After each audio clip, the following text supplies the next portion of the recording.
What's up, everybody? It's Jordan, and welcome to the Sports Behind Show. Today is May 4th, 2021. And, the draft, ended last week. I kind of did a little mini recap last week by myself. But today's episode, I'm joined by guest Griffin of the YWC Football Talk Podcast. How you doing today, Griffin?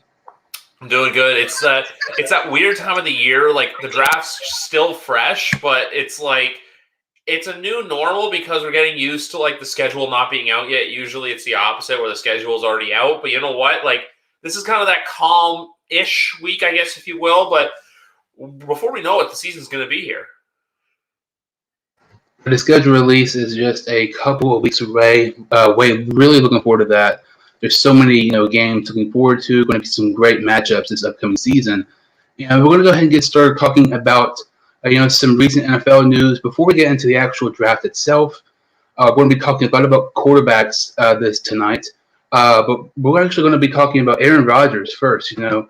There's reports that he may want to be traded. He does not seem like he wants to play with Green Bay.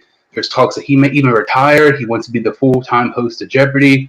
Going into Thursday night, the draft, there's so many possibilities what was going to happen. I don't think anybody expected the top two storylines heading into draft night would be Aaron Rodgers could potentially be the full-time host of Jeopardy, and Tim Tebow could be coming out of retirement. What are your thoughts on the Aaron Rodgers situation? First off, I'm going to say this. I think the Tebow rumors are just total BS. It's just Urban doing him a favor, obviously, as college coach. But with Aaron, it was a bombshell. This dropped at 3:30 on Thursday. It's not like it was Monday or Tuesday when this came out. No, this came out a few hours before.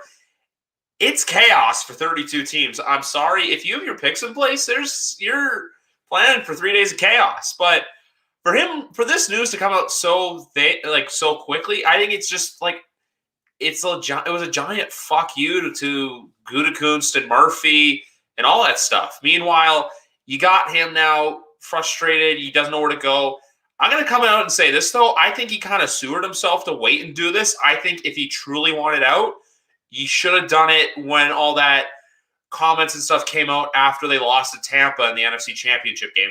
That, for me, I think was – because, look, if he did that, he would have been better off getting a suitor. Teams like New England or San Francisco, Denver, all these teams that were in the quarterback market – would have called and probably given up a great package. Like we saw what Miami gave up to move up. San Francisco gave up to Miami to move up in the draft. What's the word I'm looking for? This is a similar situation. Meanwhile, now a lot of teams have made their beds, and all of a sudden it's just going to be, hey, boom, here's Aaron Rodgers 4 months before the season starts. Yeah, if you're Rodgers, I don't think there's a worse possible time this news come out 3 hours before the draft. I mean, this, like you said, would have been perfect, right around free agency because the Packers could have had so much time to prepare for a trade. This is just really surprising to me. Honestly, I don't see him retiring. I don't see him being traded. And, it really does not look like he's going to play for the Packers. I really don't know what's going to happen. I don't think he'll retire because if we're going to look back 5-10 years from now, one of the best quarterbacks of all time to retire and potentially be a full-time host of Jeopardy, that's just really weird. You think of Megatron retiring in his prime, Marshawn Lynch, Jim Brown, Luke Kuechly, so many guys. I mean, you can kind of add. I know Rodgers is way older than them when they retired, but you can also kind of add Rodgers to that category because he just won the MVP last season. It's very, very interesting. I really don't know what's going to happen.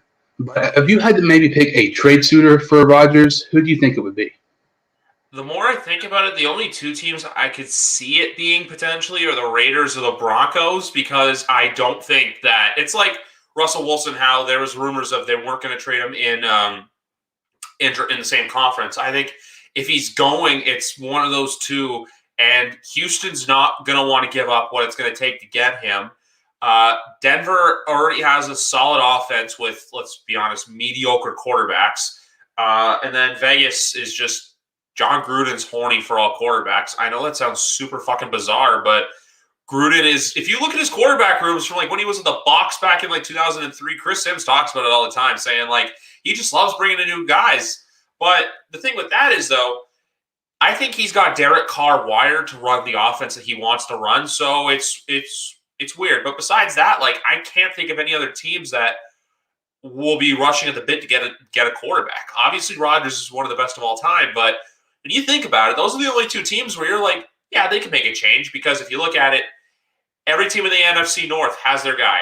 AFC South, everyone has their guy. AFC East, everyone has their guy. There's only those two teams out west, because obviously the Chargers have Herbert and the Chiefs. Well, there's a kid that wears 15 that's going to be making $500 million starting next year. To me, there's a couple of teams. I think the Broncos are 100% easily the first team that comes to mind. And then before the Deshaun Watson, all those allegations came up, originally I said Washington would be a good fit. When I was really looking at it, I think Denver would have been a perfect fit for Watson, but obviously that's not going to happen now. But I mean, you look at Denver, Cortland Sutton, Jerry Jeudy, KJ Hamler, Noah Fant, Albert O, their tight end, Melvin Gordon. They drafted Javonte Williams from North Carolina, Von Miller on defense, and coming off a season-ending injury, Bradley Chubb, Justin Simmons. They have some great pieces. Kyle Fuller, Patrick Surtain. I think Denver, I picked them to be phenomenal last season. I picked them to be an 11-win team. Obviously that did not happen.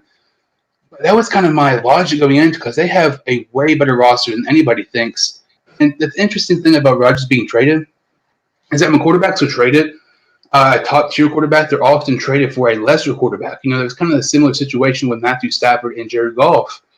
But with the Packers, I mean, if you trade Rodgers, you're not going to get a quarterback in return, because you have Jordan Love, who's a major question mark, who's never started the game before.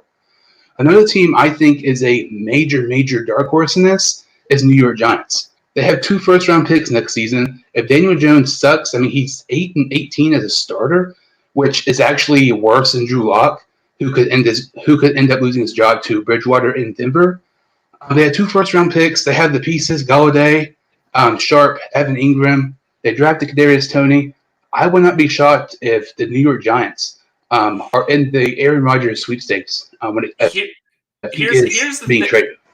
Here's the thing, though, with the New York Giants. Like, they're a great team for it, sure, but I think, look, they're hoping. I think they're literally pushing their chips all to the table with Jones. I think maybe if it's a next offseason question, they would do it. I don't think now. I think, you know what? They want Daniel Jones to excel and progress the way Josh Allen did this year, like how they went out and got Stephon Diggs for him this year. They already had all their weapons. They added Kyle Rudolph from Minnesota. They added Kenny Galladay in free agency, drafted Kadarius Toney, like you said. They're going to get Saquon Barkley back off the ACL, which early hot take prediction will win comeback of the year and potentially offensive player of the year, in my opinion. Sterling Shepard, Darius Slayton. If Evan Ingram can, learn how to catch a ball properly, this team has potential. It's just riding all on their shoulders. I don't think they want to give up on Jones so soon, because the NFL mold now is win with a rookie quarterback. And also, too, this is bad for Green Bay because it fucks them salary cap-wise. Like, if they trade him before June 1, I think it's $33 million they got to take as a hit. And if it's after June 2nd, it's like only 14, but still, it's rough waters ahead if you're a cheesehead. I know this does not make any sense, especially what they did in the first round. And I know you're a Patriots fan, but would you still be for Rodgers, or you on the Matt Jones train? You know what? I was always critical of, like, if this was back in March before we signed Cam, yeah, absolutely, I would be on board with it. But we drafted Mac. We have Cam for a year at little to nothing. And it's like the whole Jimmy Garoppolo rumors of how, we could get him, but then it screws us for the salary cap. The Patriots were in a great position going into the offseason with the salary cap, having $60+ million to spend. I think there's still like 15 or 14 open. They're not in a position to do it.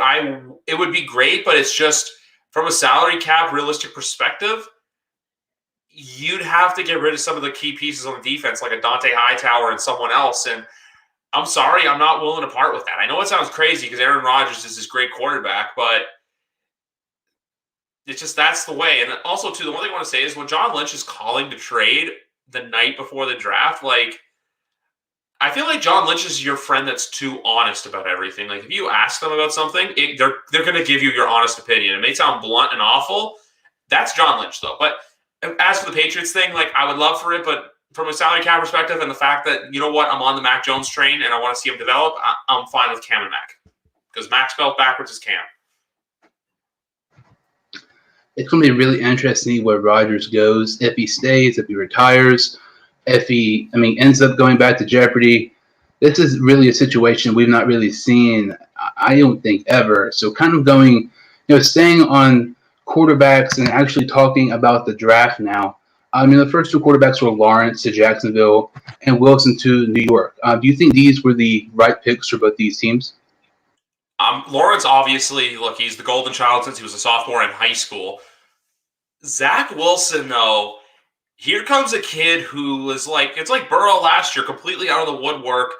Fields fell to 11. We'll get into that later. But I love how all of a sudden people were like, oh, Fields is this. Like, going into last year, Fields was the second overall pick. Like, me personally, I honestly think Zach Wilson has the biggest potential to be Mitchell Trubisky win that draft. I think, look, Trey's going to be good. We'll see with Mac, and we'll see with Fields. But with Zach Wilson, I still think the Jets should have maybe, keep Darnold, learn how to develop around him. The only thing that's going to give me confidence in them is that it's going to be a Matt LaFleur, that West Coast style of offense they're going to run. But there's going to be some growing pains for that team this year. I know you're going to have those flashes of brilliance, but those flashes I think are going to come against the crappier teams in the league.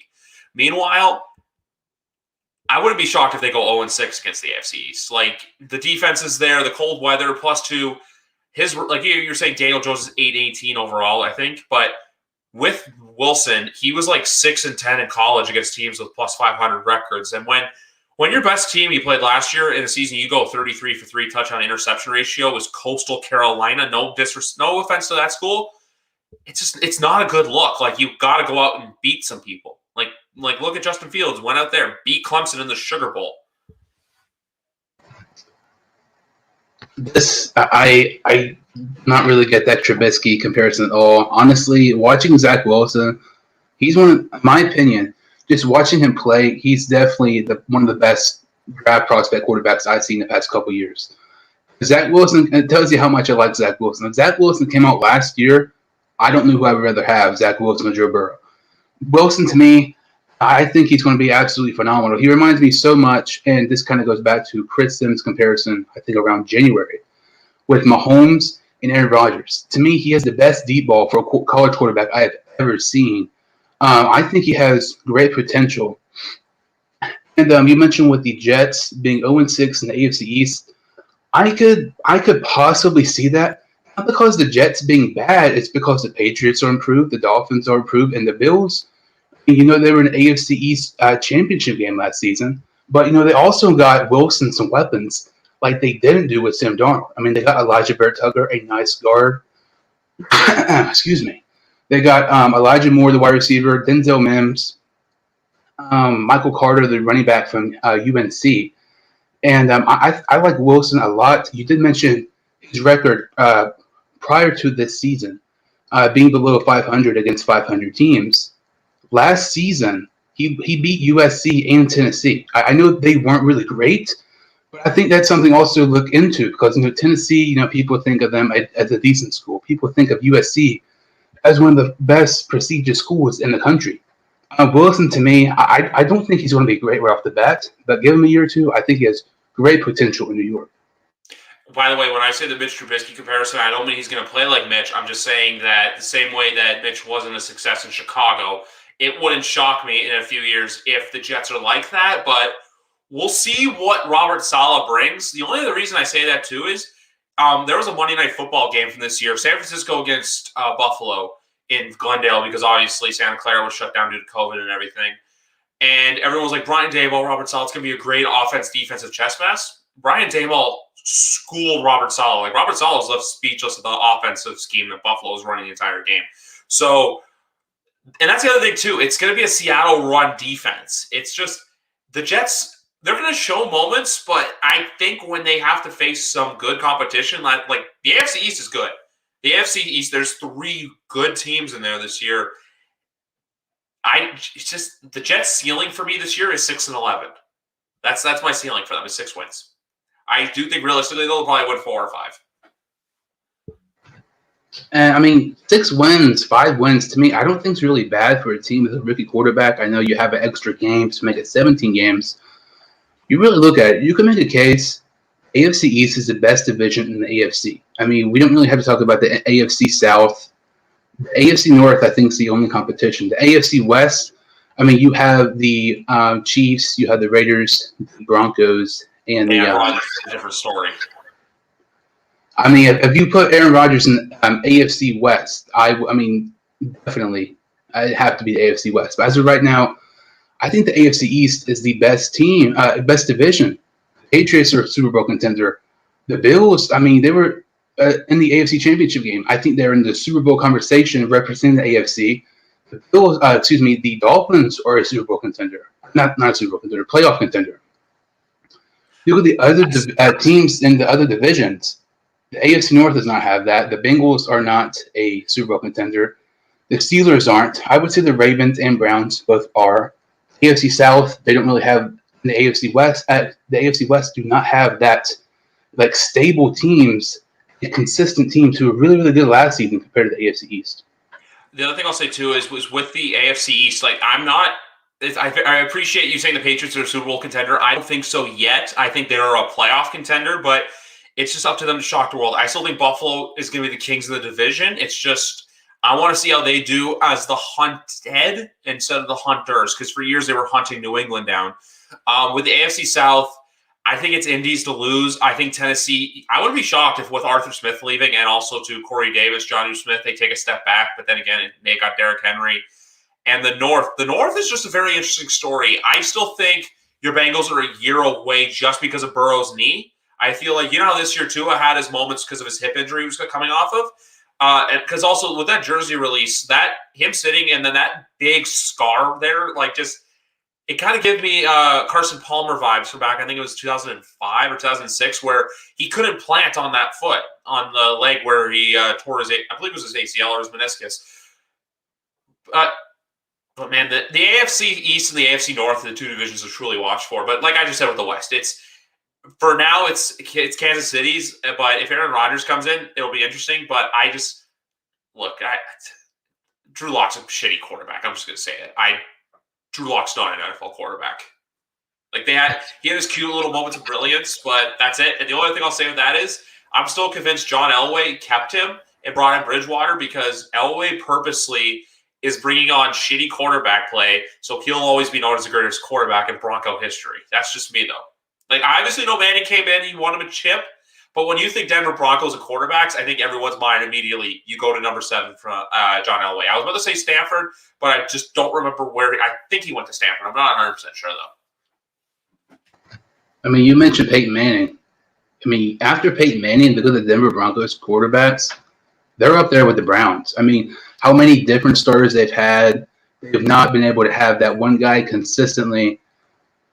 Drew Lock, to me, I don't know. I mean, he does have a better record than Daniel Jones, and people are high on Daniel Jones. I would give Drew Lock this one final year, and if the Broncos are not a playoff contender, then I would get rid of him. The Broncos, despite trading for Teddy Bridgewater, did not take a quarterback early. And kind of, continuing to talking about the quarterbacks, Trey Lance actually went number 3. There's lots of talks, whether it be Trey Lance or Matt Jones. Lance ended up being the pick. Personally, I thought it was going to be Matt Jones.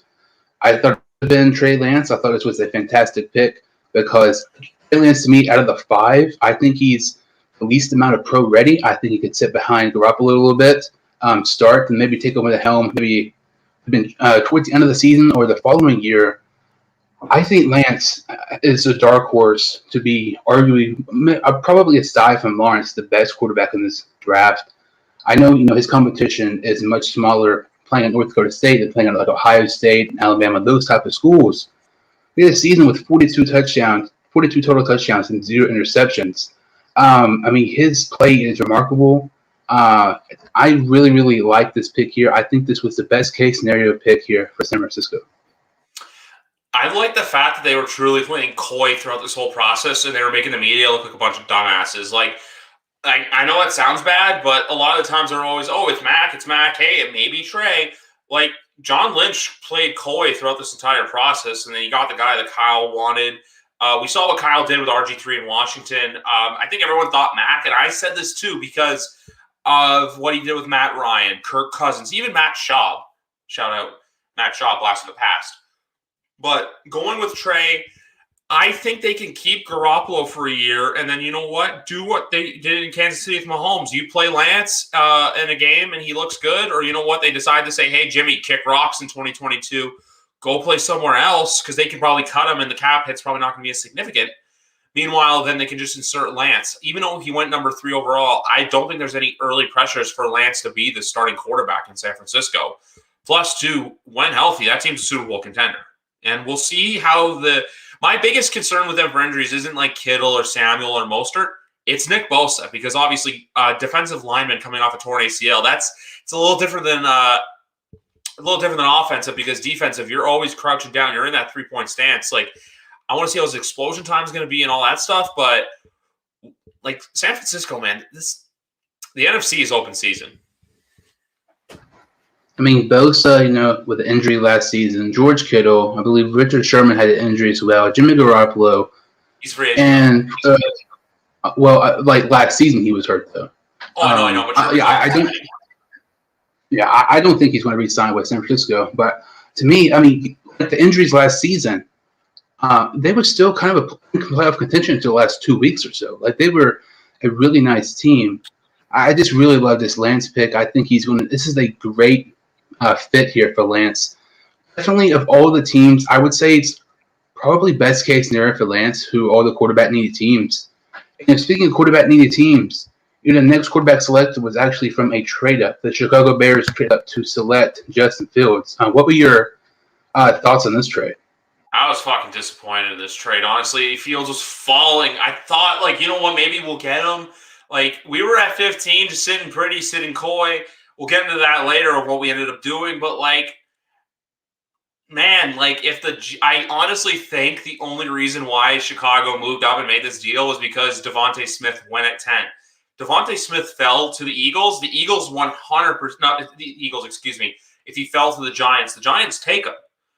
But I remember thinking, like, when Carolina passed on him, when Denver passed on him, I was like, there's, like, the NFC East, none of them are going quarterback. So I'm like, okay, maybe we can slide up with the Chargers at 13 and grab them. As soon as Chicago did it, I was just like, God damn it. And I was just so disappointing. But this trade signifies one thing and one thing only. This is Ryan Pace throwing out a Hail Mary to keep his job. That's what this trade is, and hoping that, hey, Matt Nagy was in Kansas City, and I know he didn't work with Mahomes, but he helped Alex Smith run that offense with the Chiefs before he took the Bears job. So hopefully maybe he can rekindle some of that fire he wasn't able to get with Mitch. Yeah, I personally love this trade. I don't think the Chicago Bears gave up too much. I thought this, really helped both teams, the Giants and the Bears. Fields, though, to me, I know some people think he should start right away. I am not really one of those people. I know Andy Dalton is not really a good quarterback, especially me watching him the past 9 seasons in Cincinnati. You also have Nick Foles. Yeah, Nick Foles, who won a Super Bowl. I think you have to set Justin Fields. I think it's mandatory. I mean, like I said, Dalton's played in the league for a decade. Nick Foles has won a Super Bowl. Justin Fields, if he sits behind those 2 guys, I mean, it's good if you can sit beside one guy who's played for a while, but 2 guys, you can learn so much more. They've been in the league forever. Nick Foles, I believe, was a rookie in 2012, 2013. Dalton was a rookie in 2011. But, I mean, if you set, I think it's much better for Justin Fields. Because if Justin Fields starts off right away, I don't think it's a good idea, because if you start Fields, he starts sucking. And then if you put in Dalton or Foles, you're going to absolutely kill Justin Fields' confidence. In my opinion, if Fields starts week 1, I do not think that's a good idea at all. Remember in 2018 how Tyrod Taylor started for the Browns, and then in week 3, like, Baker kind of came in because Tyrod was shit? I think the same thing happens with Chicago. I don't think he'll start week 1. I think they'll say Andy Dalton saying, like, hey, look, we're kind of protecting them. But they go 1-1 or 1-2 or 0-2. They're going to throw Fields in, or even look at last year with the Chargers where Herbert did not start immediately. Tyrod had that little unfortunate needle incident. Herbert was thrown in there 5 minutes before kickoff, and then it was, hey, we're not looking back. I know the Chargers had a shitty season. They finished strong, but I think the same thing happens with Fields where, he goes into Chicago. He may not start right away, and it's going to be like, oh, Justin Fields, watch. When's he going to start? And then out of nowhere, he's just going to come in and, I'm not saying make the playoffs, but there's potential there for that. We'll see what happens with the rest of the Chicago offense, but I think he'll see at least a good amount of action in 2021. But yeah, week 1, he won't start. I don't think he starts just based off of the fact that, look, not a lot of these rookies, unless they're the first or second overall pick, are starting immediately anymore. It's a little bit of a trend because even I'm pretty sure, in 2017 when Trubisky went second, Mike Glennon was starting right away, which same thing too. Chicago does this. 2017, they paid Mike Glennon for some absurd reason, then they draft Trubisky a month later. Same thing here. Draft Dalton, sign Dalton to $10 million in free agency, and then draft Fields because, hey, look, it's this other thing. But going back to the Rodgers thing quickly, Dalton was notified that the Bears were going to be making this draft pick, or saying hey, we may do this. That's the other reason why Aaron Rodgers is leaving, because Aaron Rodgers had no idea the Jordan Love pick was coming, especially the trade up. Once the trade up happened, I feel like it kind of Andy look, yeah, it's a tough pill to swallow, but it's not as tough to swallow because it's not a blind side. To the Bears, they notify Dalton, that they're going to draft Justin Fields. You don't have to do that. Andy Dalton's not going to play that single snap for you. Aaron Rodgers won a Super Bowl for you, and you don't notify him when you take Jordan Love last season. And, that's kind of, ruined the relationship with Rodgers in Green Bay. Fields, I think, will be really interesting. The only thing I do not like about what Chicago did is that you look at Chicago's wide receivers that have Allen Robinson. He franchise tagged this past season. He's probably not going to re-sign next year. You have no good wide receivers for Justin Fields. I think that's a major, major issue. Darnell Mooney's fine. Darnell Mooney's fine. We'll see I don't know. I don't think they have Jimmy Graham anymore. I know they still have Cole Kmet. We'll see if he can make a good second-year leap. And they have Tariq Cohen coming off the ACL. So we'll see, but their offensive weapons are mediocre at best. They have some good, but the only reason they signed Allen Robinson signed his franchise tag was because they said, hey, we may bring Kenny Golladay in. They literally threatened him. They pressured him to basically sign. That's the only reason why he's still up there. Yeah, it's going to be really interesting to see how Fields plays out with Chicago this upcoming season. And going to pick 15, your Patriots select Matt Jones. To me, this really reminded me of I cannot remember his name. I just watched it the other day. The one quarterback on draft day who started to slide quite a bit and thought he was going to be the top pick. And then I cannot remember his name at all. But Aaron Rodgers? No, Draft Day, the movie. The quarterback who was supposed to be number 1. Yeah, this kind of reminds me of a similar situation with Bo Callahan. He's going to be number 1 pick, drops to 7. There's lots of reports of Matt Jones going to be number 3. He ends up going through 15 to New England. So what are your thoughts with Matt Jones going to your New England Patriots? The only difference between Mac and Bo Callahan, by the way, for those of you who watched Draft Day, is that Mac, I think people did go to his birthday party. So just a quick little Draft Day shout out. But at first, it was kind of when you go to a restaurant, you're excited for a particular dish, and they say, "Hey, we're out of that, but you can have this instead." It's still good, but it's not what you wanted. That's what Mac was to me. That's my initial reaction. I recorded literally right after he was drafted. I waited a bit. I recorded just a quick podcast, just giving my thoughts. Look, I don't expect him to come in and start week 1. I expect them. They're going to run it. They have this offense built around Cam. They're going to be running a lot of 2 tight end sets. But with Mac, there's potential for that Brady offense to click again, where you see a lot of short passes, a lot of yak. That's why they have Kendrick Bourne, Nelson Aguilar. That's why they drafted Trey Nixon. But this year, honestly, is Mac's just to sit back and learn. And then, you know what, next year, Cam doesn't come back. This is Mac's team to take over. That's how I feel about this. But with Mac, you know what? At the end of the day, I'm not going to crap on a guy because he's who we drafted. He's my quarterback. So all in all, I'm going to learn to embrace him. Michael McCorkle-Jones is my guy, is my quarterback. And like how you have a number 9 jersey with Burrow on it, obviously I know they're a little different.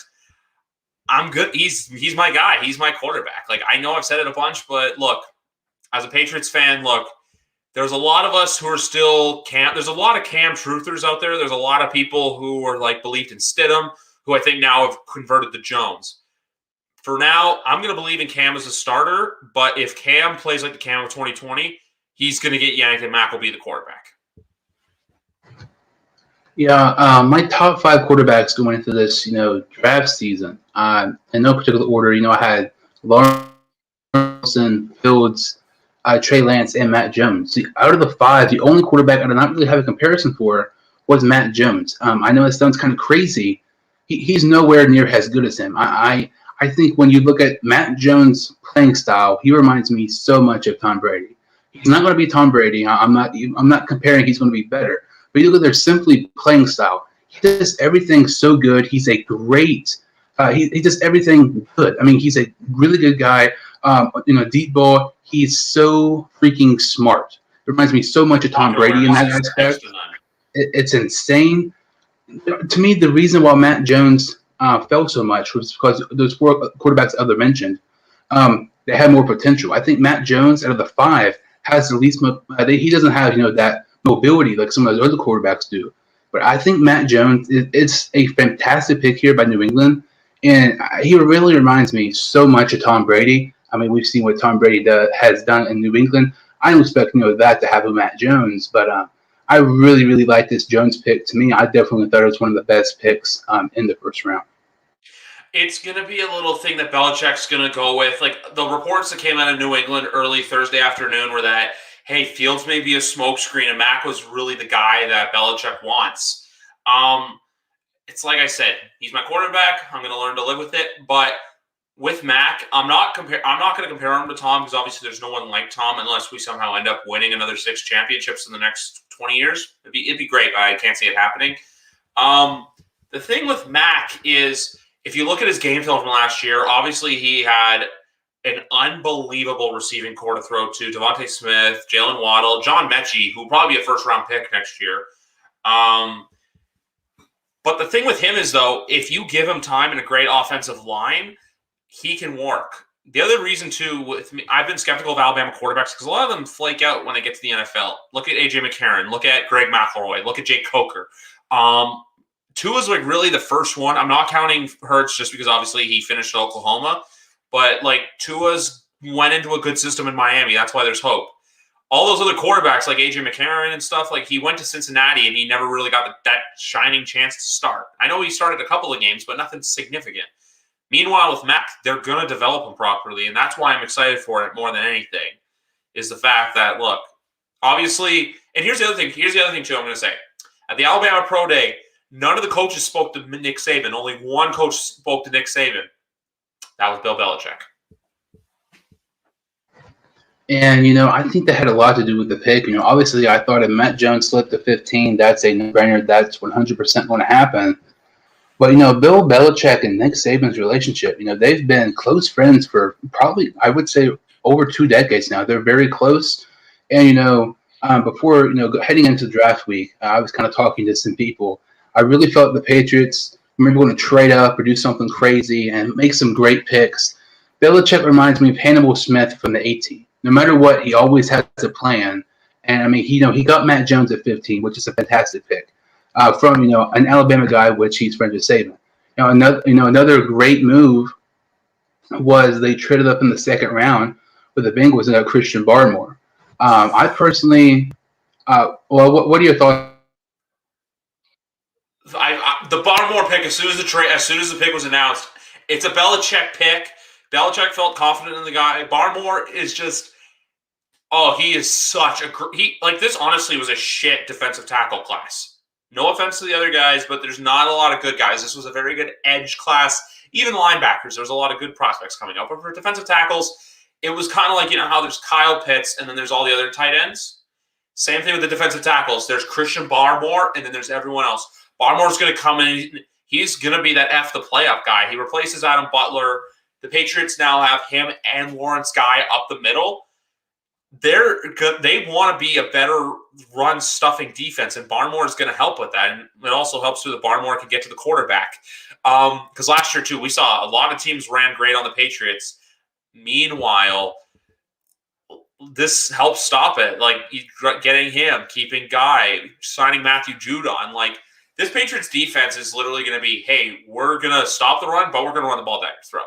That's what this is going to be. This is going to be – I'm going to give it a warning right now to anybody listening to this. Don't draft Patriot wide receivers for fantasy because their values are going to be weekly is going to go up and down. You want value, draft Damian Harris. I'm telling you right now. Draft Damian Harris. You heard it here, May 4th, 2021. Yeah, Barmore to me was I really liked the pick a lot. It was one of those scenarios where, there's a guy who's dropping for whatever reason. Belichick, what he does best, he, trades up and takes best player available. And that's what the Patriots seem like they've done in years past is they always take best player available. And I got mad about the Bengals, throughout draft week, throughout the a couple of days of the draft. You look at Belichick.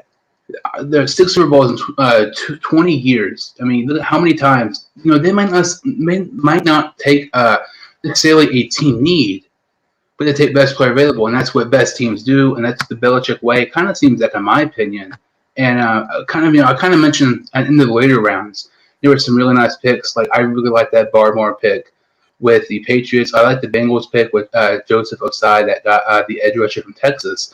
And this was kind of an interesting pick. Lots of people were surprised about this. Quarterback Davis Mills actually went to Houston in the 3rd round. What are your thoughts on Mills going to Houston? Man, this pick was such a head scratcher, especially at 67. They could have got him in the 4th round. He was going to be there. I think they just got scared because Trask and Vaughn went right before here. I don't know what Houston's doing. I think this is just it's a security blanket. It's a fallback. I don't expect Davis Mills to start at all unless Tyrod Taylor gets hurt again. Tyrod's going to start unless the Deshaun Watson stuff gets figured out. But like we say, look, we all know what's going on. That stuff's gone kind of quiet, so we'll see what happens. But Davis Mills going 67, it was such a head scratcher because he's not an NFL quarterback. He's just not. Stanford's been crap the last few years. David Shaw has some good talent that comes out of there, but since Andrew Luck left, they have not had a good quarterback. So we'll see how this goes. But for me in the Texans, this just reeks of, hey, you're our fallback, you're our safe. It's an insurance plan. It's literally insurance. This could possibly be another situation where Tyrod Taylor could maybe lose his job again to a rookie. You mentioned Mayfield a couple years ago in Cleveland. Last year to Herbert, which I wouldn't say he lost his job. That was just really an unfortunate situation. But Tyrod Taylor, he signs with the Texans on a 1-year deal. They traded to get Ryan Finley from the Bengals.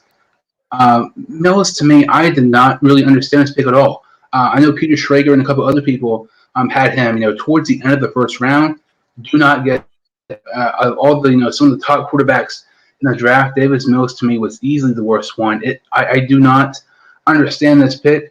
Whether your quarterback is John Jackson, which is not likely it's going to be right now, Tyrod Taylor, Ryan Finley, whoever your quarterback is, you need protection. I know, you don't have a good offensive line. And, whoever your quarterback is, you have to give them protection. Instead, you reached on Davis Mills. To me, this was, clearly this is the end of the Deshaun Watson era, but this kind of what you said, this was definitely a head-scratcher pick. Yeah, exactly. It was excuse me. It was just head-scratching because we don't know where the Texans' head is at.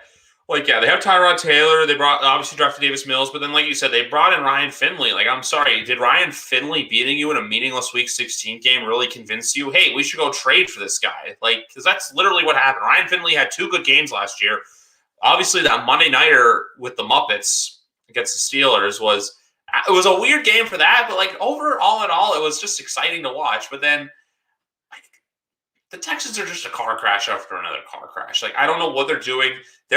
If you want to know of an island of misfit toys, it's their roster. They literally have signed every cast off from other teams, bringing in Phillip Lindsay, Mark Ingram. I'm trying to think of who else they've brought in. Just all these guys that make you it's basically guys who wouldn't make other rosters. It's literally the rejects of the NFL that are on the Houston Texans right now. Their best, they still have Brandon Cooks receiving. They have David Johnson. They did make one good draft pick, but I'll save that for the winners and losers segment. So go ahead and talking about the steals of the draft. To me, there were so many steals. There's actually so many players who I was very, very high of.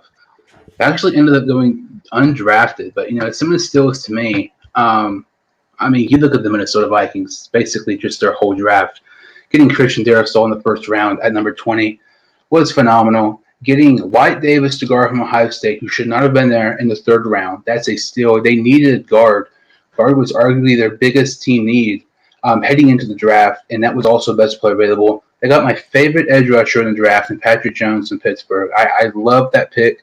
Mike Zimmer and Patrick Jones is a absolutely perfect pairing. Zimmer loves those tall defensive ends. I think Patrick Jones is going to do great in Minnesota. They also drafted, I believe in the 6th round, Pittsburgh defensive tackle Jalen Twan. He was also one of my favorite defensive players in the draft. He's an absolute steal. I have no idea how he ended up in the 6th round. Another team, who had some great steals. Hate saying it. You look at the Cleveland Browns. They got Jeremiah Wasu-Koroa in the 2nd round. They had James Hudson, the offensive tackle from Cincinnati, Tony Fields, the linebacker from West Virginia. All those guys. None of those picks should have been there. I really feel like some of those steals by Cleveland and Minnesota, those were some of the best steals, in my opinion, in the draft. Like, Minnesota made some good picks. Like, Darrisaw was good because they managed to move back and they still got their guy. That's the ultimate dream scenario for the draft. Like, you build capital, plus you get what you want. Like you said, Wyatt Davis, too, is a good one. Not Dylan Radins. I'm trying to think of the guy's name. Quinn Minor, the lineman out of Wisconsin Whitewater, who went 98th for the Broncos, who I thought could have gone in the 2nd round. Baron Browning was another one. One of the biggest steals, too, Jabril Cox going 115 to the Dallas Cowboys. Like, that is a situation on its own, too. I didn't think of until today. Their linebacking room, I think Van Der Esch is gone after this year just because his health is a huge concern. We'll see what they do with Jalen Smith, but so now they have Micah Parsons, they have Jalen Smith, they have Leighton Van Der Esch, and they have Jabril Cox. Terrace Marshall, Carolina is another one I like. But the biggest steal of the draft by far, Jeremiah Owusu-Koramoah going 52 to the Cleveland Browns. Andrew Berry by far having one of the best drafts this year. He literally went out there and plugged and played everything he needed. Got Greg Newsome. And here's the other thing, too. One thing I want to point out with the Cleveland Browns. 2020, they drafted, it was 2020. Grant Delpit out of LSU tore his Achilles in camp. If this Cleveland team is 100% ready to go and Baker is good, this is a team to watch out for. The Cleveland Browns have a lot of potential. The only other things I'm going to say is steals, quote unquote, would be. I'm trying to think of what other players were steals. Rashawn Slater falling to 13. That's another one. I thought someone would have swooped up to the top 10 to get him. I'm trying to think of anything else. I can't say a lot, no, but the fact too that Rashawn Slater and Mac Jones, the following teams wanted them, the Chargers and the Patriots, and they didn't have to pay anything to get him. Those are those once again, ultimate dream scenario. But if we have to go to biggest steal of them all, by far it's JOK, Jeremiah Owusu-Koramoah, the linebacker out of Notre Dame, going 52 to Cleveland. Found out today the only reason he did drop was because during the medicals, it was found that he had a condition that caused an irregular heartbeat. So some teams kind of take that as not a red flag, but they proceed with caution with that because you don't know if certain health risks are going to pop up with the players. You mentioned a irregular heartbeat. I remember that kind of happened several years ago with Michigan defensive tackle Maurice Hurst. He was projected to be a first-round pick, dropped to the 4th round to the Raiders. You did mention Rashawn Slater. I think that is easily 100% the biggest steal on day one. The Chargers last season did not have a single player have a PFF grade of 66 or above. They got Slater. That's 100% best case scenario. And they also signed Lee, who was arguably the best offensive lineman last year with Green Bay. Terrace Marshall Jr., that was also a phenomenal pick. Pairing him with, offense coordinator Joe Brady, LSU, I think Terrace Marshall is going to be great. With the Panthers, they also selected Iowa defensive tackle Davion Nixon. I really, really like that pick there. I thought that was a great steal. It's just crazy how many teams were able to pick up, some best players available. How many players lasted so long, and some players were undrafted despite having, 4th round grades to some, top, draft analysts. And there were so many teams who had some great drafts. So if you had to have a team, who are some teams you think really won the draft? Two teams I'm going to give you. One is the Cleveland Browns, obviously, like I said, Andrew Berry, who actually became a father late Wednesday night. So I can't imagine how much sleep he's probably gotten in the last week, let it be the last few days. Dan Campbell and the Detroit Lions and Brad Holmes are another team. They were a band of misfits. They got Penei Sewell at 7, I like. They got Owuzurike, the defensive tackle, I want to say out of Washington in the second round. And then they broke my heart by drafting Amon-Ra St. Brown, someone who I was targeting at 120 for New England at 109. Detroit's the team, though, where they're not going to be good this year, but they're building for the future. And when you look at that, they have 2 picks for next year's draft. One of them more likely going to be a top 10, and then then they're going to have one probably in the 20s with the Rams. They drafted well. They drafted smart, because the one thing I was worried about with the Lions was they were going to purposely draft players for grit reasons, obviously, because we all know what Dan Campbell did in his press conference, but they avoided that. So they managed to go out and get some very talented players, but also some players that, you know what, Dan Campbell is going to absolutely fall in love with. The only other teams I can think of that won the draft, I'm going to also say the New York Giants, because Dave Gettleman never has traded back once. Decided to do it, I think, twice. He did it with the Bears, and then he did it with someone else. But he also acquired a first-round pick next year, which those first-round picks for next year weren't going as crazy, because a lot of scouts are highly coveting those picks, because there's going to be a combine. They're going to be able to do private workouts. Like, hopefully the world's back to normal by next year's draft. So, you're able to go out and properly evaluate these talents instead of having Zoom or having to do multiple pro days. And hopefully, look, next year's draft's in Las Vegas, and I would love to be there. So just throwing that out there too. You mentioned the New York Giants. Completely forgot about, in my opinion, definitely one of the biggest steals as well. I mentioned Patrick Jones was my favorite edge rusher, but actually my number 1 edge rusher was Azeez Ojulari, and the Giants got him at number 50. That was a great pick there. They got Kadarius Toney. Like you said, they were able to get an extra first-round pick from the Bears next season, which that's probably going to be a top 10, top 12 pick. I really feel like the Browns, I mean, they really arguably had the best draft. I know some people don't even think they had the best draft in the AFC North. I think that's ridiculous. I definitely think they had a top 3 draft. I really like what the Vikings did. I really like what the Jets did. They gave Zach Wilson weapons. That's not what they did with Sam Darnold, and they realized, if they want Zach Wilson to be their guy, he's not just going to be able to do it by himself. They give him weapons like Elijah Moore, Michael Carter, the running back from UNC, a really nice offensive lineman, Elijah Vera Tucker, because part of the reason why Sam Darnold struggled so much in New York was because they had that offensive line. To me, I would say the teams who won the draft with these, or some of the top teams, or the Jets, the Browns, and the Minnesota Vikings. And you mentioned the draft being in Las Vegas next season. It really sucks because, like I said, I live in Ohio. I only live about 5 hours away from Cleveland. And, going to the draft was number 1 on my bucket list, with the coronavirus and everything going on. Unfortunately, that did not happen. But I really, really hope next season I'm going to Vegas to see the draft. Yeah, I would have liked to have been in Cleveland this year, but the border's still closed, so I couldn't. But hopefully it's open by next year. And you know what? Vegas would be a party. It's just one of those things where, hey, if I go, you'd have to book shit well in advance, because it's not going to be cheap. But just to even, I don't know where it's going to be held, if they're going to do it like how they closed off the streets in Nashville for it, or if they're going to just build a stage at Allegiant Stadium, kind of like what they did in Dallas in 2018. So it's going to be exciting, but regardless, man, Vegas is a fun city to go to, and just adding the draft is like that, chef's kiss, if you will. Yeah, I've never actually been to Las Vegas. My dad went several years ago, but I remember last season when the draft was still originally going to be in Las Vegas. I cannot remember where it was going to be. It was one of the top hotels. I think it was going to be around there. Caesars Palace. Yeah, that one. I heard it was going to be around there, and they were going to transport players who were drafted on a boat or something like that.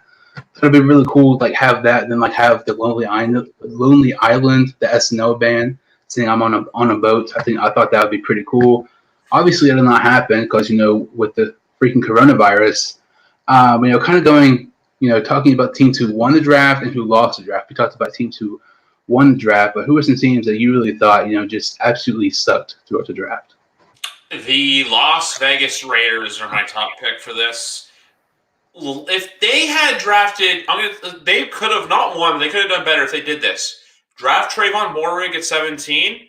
Leatherwood probably would have been there for them at 40. I think it was 43 or 44.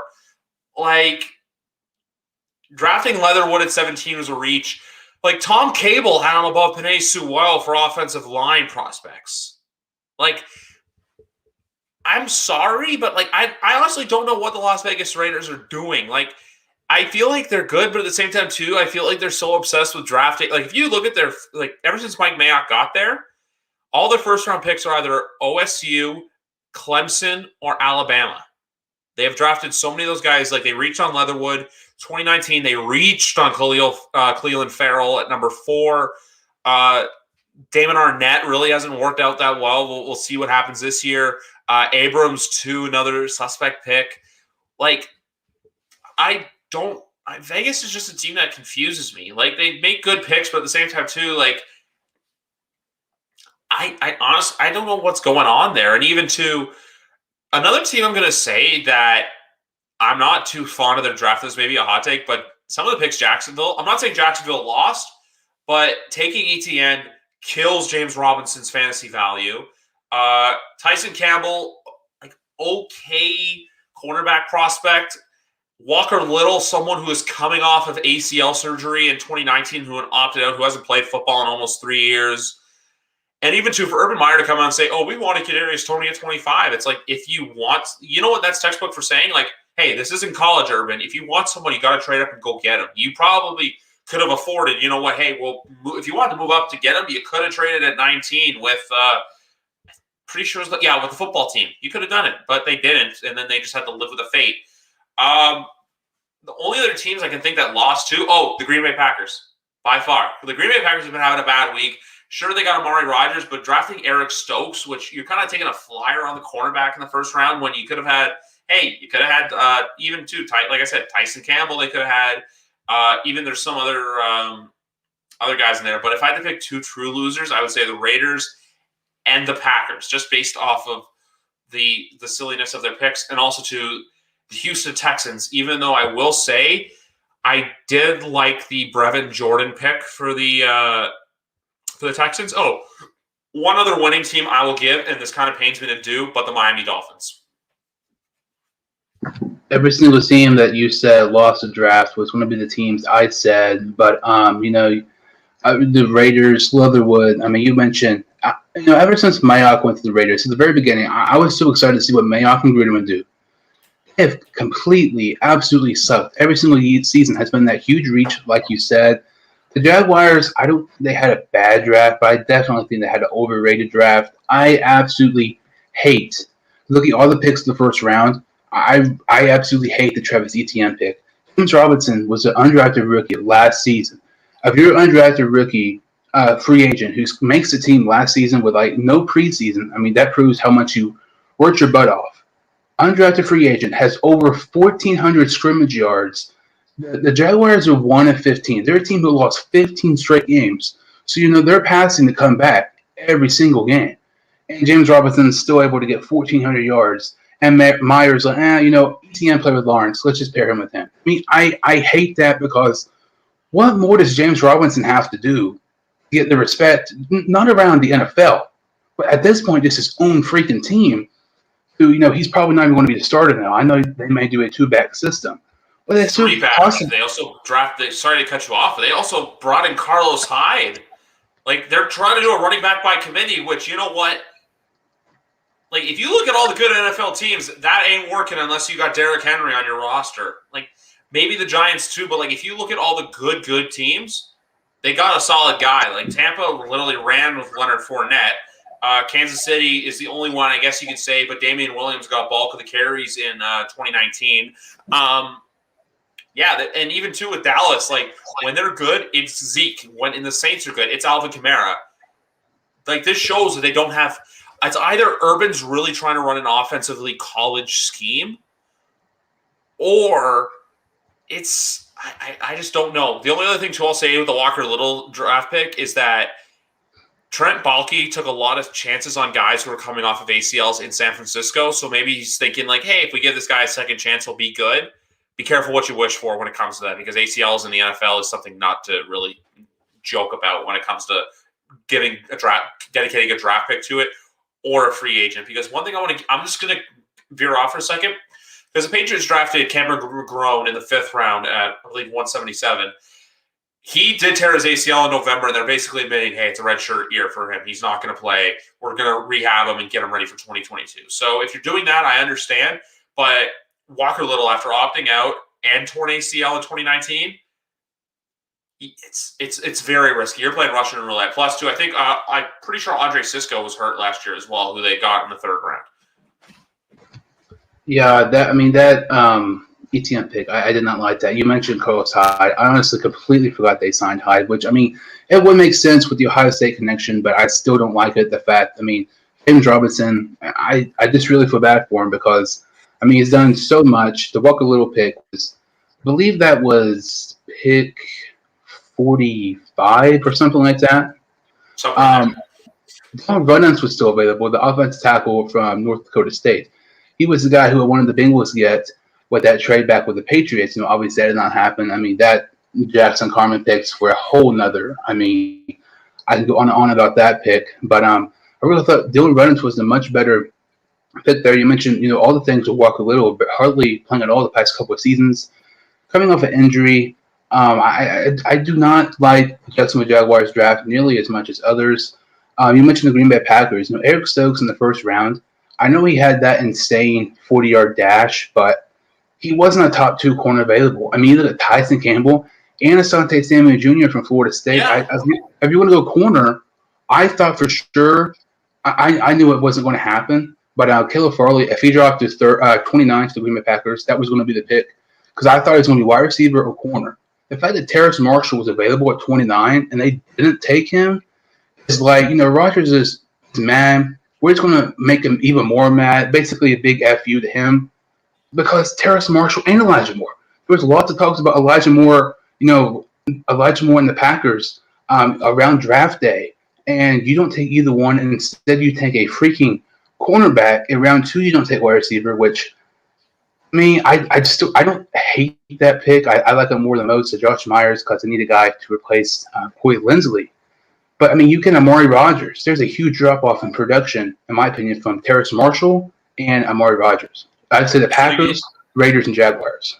They could have even went out there and gotten Landon Dickerson at 29. You could have gotten Creed Humphrey at 29.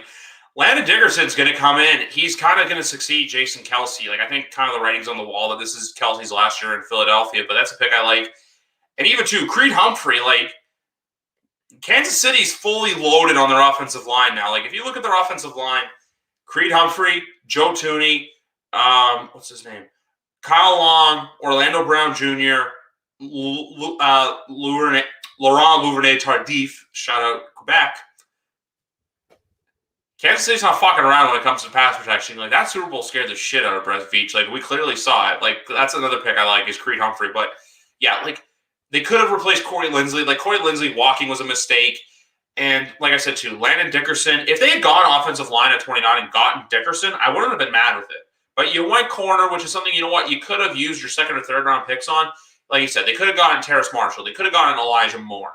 They could have even got, that's Elijah Moore. They could have even gotten Rondale Moore, who's a little speedster out of Purdue, who's in Kyler Murray's offense now, which I think expels the end of Larry Fitzgerald's time with Arizona. Yeah, the Packers, to me, you look at teams who lost the draft. Not only did they lose the draft, they pretty much more than likely lost their starting quarterback all within a span of 5 hours of that happening. So, the Green Bay Packers, they are a hot mess, but not nearly as a hot mess, I would say, as the Houston Texans right now. But, some teams who were really good. There were some great teams that we mentioned with the Browns and Vikings. There was other not so good teams. If you had to pick one team who really helped their team the most throughout the draft, who would you say it was? The team that helped themselves the most, it's Cleveland. Cleveland needed and they stocked up on what they needed. They didn't draft for want, they drafted for need. That's what you do. Free agency is who you want. Draft is for what you need. Cleveland adding in Greg Newsome at 26 from Northwestern. I love the pick. Their backfield now is going to be, think about it, you're going to have Josh Johnson back there. You're going to have, I think Troy Hill is the guy's name from LA as well. You're going to have Grant Delpit. You're going to have Denzel Ward. You're going to have Greg Newsome. JOK at 52, steal. That, he could be DYOR. He could be Defensive Rookie of the Year. If his health is good and he's playing there, he's a 3-down linebacker. You could put him in anywhere. He's going to F the play up. You have Myles Garrett. I thought maybe they'd take a chance on DN just because we don't know what Jadeveon Clowney is going to be. They also did add Tack McKinley in free agency. I got to look up their picks just to give me a second, but because I want to know it. But the Cleveland Browns, it literally does not get better than what they did. Andrew Berry literally is the guy to run their team. He's doing all the right things because, look, this is a team that, for the fan base, they want a winner. I'm sorry I got to look this up. I just wanted to, get it off the top so I know everything off the top of my head. But even, too, Anthony Schwartz, 91, speedster. Like you said, James Hudson out of Cincinnati, great pick. Tommy, here's another one. I'm going to butcher his name probably. Tommy Togiagi, the defensive tackle out of Ohio State. Someone just right up the middle to go to the quarterback along with Garrett and Garrett McKinley and Clowney. And even another one I like too here is at 169 they got Richard LeCount from the safety out of Georgia. Andrew Berry has literally put all the pieces together to create a winning football team. That's what you want to sell your fans on right now to get them excited for 4 months from now, which September comes sooner, and we'll find out next week exactly we already know who and the where. We found out the one next Wednesday night. I think the Browns had a great draft. They definitely helped their team. Tommy Togiai, I love that pick from Ohio State because they got they no longer have Larry Ogunjobi. He signed with the Bengals as a free agent defensive tackle. For the sake of being different, I want to say the Vikings because Darisaw, they need an offensive line. He was the best lineman available. He's the best player available. I love that Patrick Jones pick. I really think we're going to look back a couple years from now. Patrick Jones might be the best edge rusher from this class. Jalen Twyman, like I mentioned, White Davis, they got all their team needs. The best part was they did not reach for a single one of those picks. These were all best player available. And going back to those Browns picks, I actually was doing AFC North division grades the other day. Every single Browns pick, I use a grade of A+ or a B+. The Browns were absolutely phenomenal. I would say the Vikings because if you think about it, if Rodgers doesn't play for if Rodgers does not play for Green Bay this season, I mean, with the draft the Vikings have, could totally win the NFC North, in my opinion. I definitely think the Vikings have a better roster than the Bears. You take away Rodgers, Green Bay's done. I really, really like what Minnesota ended up doing. Can I also say something? With that Kellen Mond pick that they did, I didn't totally hate it. Because if they want to start Mond in 2022, they can tell Kirk Cousins to get out. And here's the other thing, too. If Kirk Cousins sucks, Sean Mannion was their go-to. But I'm sorry, you're not going to have Sean Mannion in a quarterback unless you absolutely have to. Kellen Mond's a good fallback plan to have.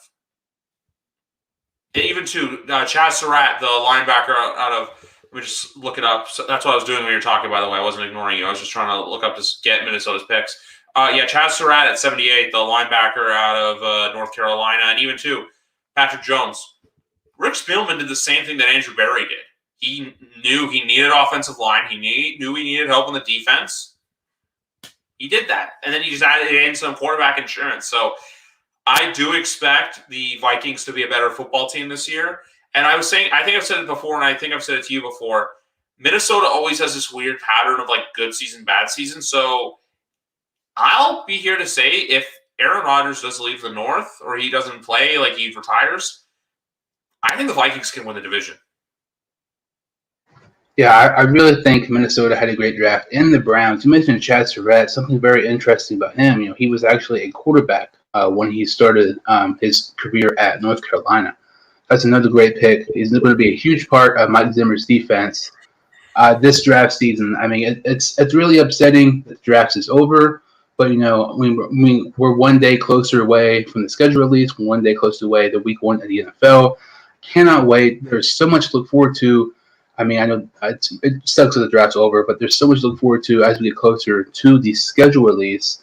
And we talked about so much, talking about, some of the top quarterbacks where they landed, what teams won the draft, what teams lost the draft, what team really helped their team the most throughout the draft. So, Griffin, can you tell some of the listeners we can follow you on social media? If you guys want to follow me on social media, Twitter at Mr. Griffin B, Instagram at Mr. Griff B. I also have a TikTok, YWC Football Talk. I post all different kinds of sports content there. And if you want to listen to my podcast, just search YWC Football Talk on YouTube and anywhere you find your podcast, whether that be Anchor, Spotify, Google Play, Apple Podcasts, et cetera. You type it in, I'm there. Also, too, now available on the iHeartRadio app. Yeah, I'll make sure to go check that out. I'll put all those links in the description. Make sure to follow me, the Sports 200 Show, at Twitter and Instagram. Make sure to like this video and subscribe to the channel. Greatly appreciate it, and I will see you next time on the Sports 200 Show.